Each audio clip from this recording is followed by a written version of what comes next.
Well, it's time now for a look at the main stories in the papers. I'm joined here in the studio by Dipti Laurent. Hello to you, Dipti. Let's start out with results from Pakistan's general election, which are looking quite good for Imran Khan. That's right. The former cricketer turned political candidate, possibly now Pakistan's next prime minister, is leading the election results. Cue the sporting euphemisms. He's man of the match. That's what one Pakistani newspaper, The Nation, declares on its front page, outlining all the winners and losers from the contentious election. Although you will see from the other papers, like here from the Express Tribune, that the opposition parties in Pakistan are crying foul. They're rejecting the results and voicing serious accusations against Imran Khan and his party of vote rigging and electoral violation of electoral laws. A similar headline from Dawn, another Pakistani paper, PTI, that's the party that Imran Khan is leading, delivers a knockout punch, but major parties cry foul. Right, well, there's also a huge focus on what happens next for Pakistan as a country.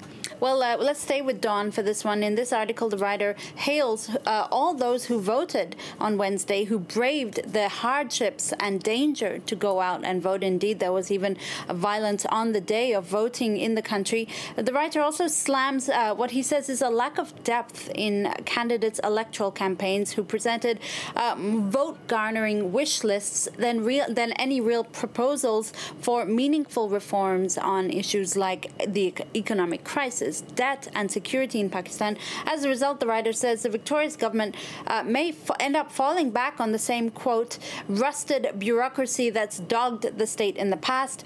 Difficult times lie ahead.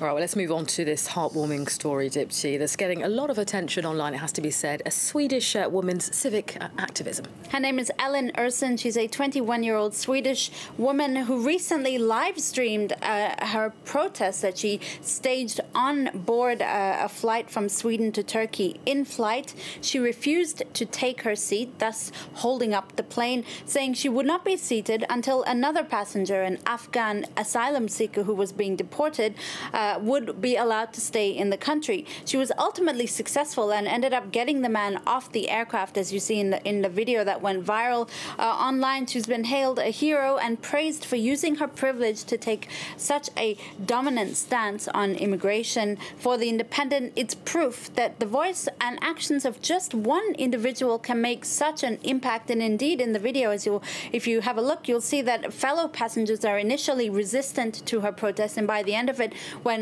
the asylum seeker is being escorted off the plane, there's applause all across the plane. She literally manages getting everyone on board.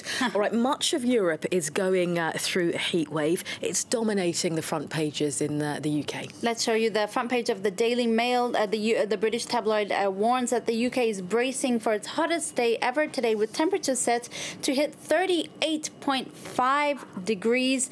If it's the case, it'll beat a 15-year-old record. And the Daily Mirror and other British dailies are warning that the country is ill-prepared for what seems to be a phenomena that's going to continue and get worse in the years to come. Here in France, Libération is looking at how Paris Town Hall is trying to put measures in place to avoid this kind of heat.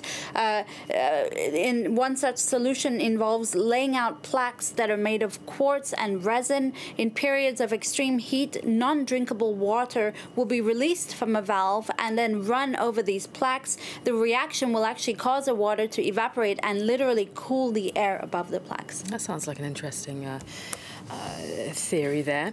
All right, to New Zealand, some good news. Lawmakers there have just passed a law allowing victims of domestic violence paid leave. It's a world first and a huge win for domestic violence victims. Employers in New Zealand will now have to grant them 10 days of paid leave to give them time to leave their partners, find new homes, in some cases protect themselves and their children. New Zealand actually has one of the highest rates of domestic violence in the developed world, according to The Guardian. A police officer in New Zealand responds to an incident once every 4 minutes. Now, the legislation was brought forward by a Greens MP. Her name is Jan Logie, who actually worked in a women's shelter in the past before becoming a politician. Proof that you can use your power as a politician to good use. Absolutely, Dipsy, using it very wisely indeed. Now, finally from you, actress turned lifestyle advisor or guru, some might say, Gwyneth Paltrow, has given an interview to the New York Times. Tell us more. Well, she's actually been profiled by the Times, in which she talks about Harvey Weinstein. She talks about wanting more kids, the big business of being Gwyneth Paltrow, and, of course, that controversial lifestyle blog, Goop. Now, this is, of course, a website that has offered cockamamie advice like steam cleaning your uterus, sticking jade eggs up your vagina, bee sting treatments that actually killed a woman, and even endorsed women to find their, quote, leanest livable weight. Well, she's been called out time and time again for her seemingly unfounded advice, and now Paltrow says that she'll be hiring a full-time fact-checker for her website, Goop. Not sure she'll be able to publish all those articles once a fact-checker has combed through some of those facts. A good initiative nonetheless. At least she avoids any real problems. Dipsy, thank you very much for news there on what's going on in the papers and indeed online. If you do want to see more from our press review, you can always log on to our website at france24.com.